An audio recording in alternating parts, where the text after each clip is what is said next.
नमस्कार दोस्तों। अगर आपका इनकम टैक्स रिफंड 2025 अब तक आपके बैंक अकाउंट में नहीं आया है तो घबराने की बिल्कुल ज़रूरत नहीं है, क्योंकि इस बार देरी होने पर सरकार आपको सिर्फ रिफंड ही नहीं बल्कि अतिरिक्त ब्याज भी देने जा रही है। जी हाँ, जितनी देरी उतना फायदा। तो चलिए बिना समय गवाए शुरू करते हैं आज की खास रिपोर्ट। दोस्तों, इनकम टैक्स रिटर्न फाइल करने के बाद हर टैक्स पेयर की नज़र सिर्फ एक चीज़ पर रहती है, रिफंड कब आएगा। और इस बार अगर आपके रिफंड में देरी हुई है तो ये देरी आपके लिए फायदेमंद साबित हो सकती है। इनकम टैक्स एक्ट की धारा 244A के तहत अगर विभाग रिफंड देने में देर करता है तो सरकार आपके पैसे पर 0.5% प्रति माह की दर से ब्याज देगी। यानी रिफंड जितने महीने लेट आएगा उतना ब्याज आपके अकाउंट में अतिरिक्त जुड़ कर आएगा। अब सवाल ये कि ये ब्याज कब से गिना जाता है।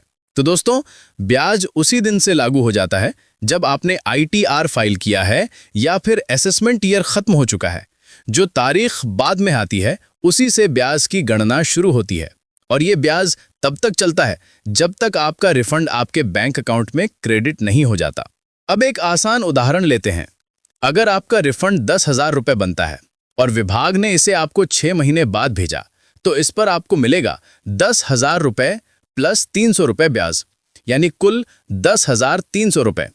लेकिन ध्यान रहे, ये ब्याज तभी मिलेगा जब आपका रिफंड अमाउंट आपके पूरे साल के टैक्स का 10% से ज़्यादा हो। अब बात करते हैं उन स्थितियों की जहां ब्याज बिल्कुल नहीं मिलेगा। अगर रिफंड की देरी आपकी गलती से हुई है, जैसे गलत डॉक्यूमेंट लगाना, गलत डिटेल भरना, गलत रिफंड क्लेम करना या विभाग के नोटिस का जवाब समय पर न देना, तो फिर आपको ब्याज नहीं मिलेगा। लेकिन देरी विभाग की तरफ से है तो ब्याज मिलना पक्का है। अब जानते हैं ITR फाइल करने की अंतिम तारीख क्या रही।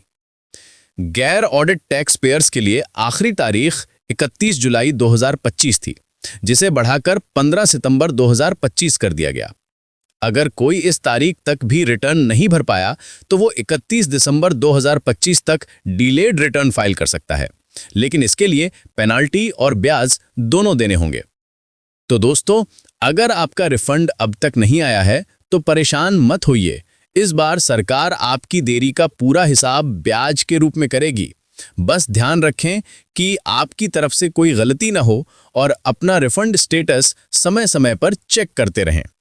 मैं फिर मिलूंगा एक नई रिपोर्ट में एक नए अपडेट के साथ। तब तक के लिए धन्यवाद।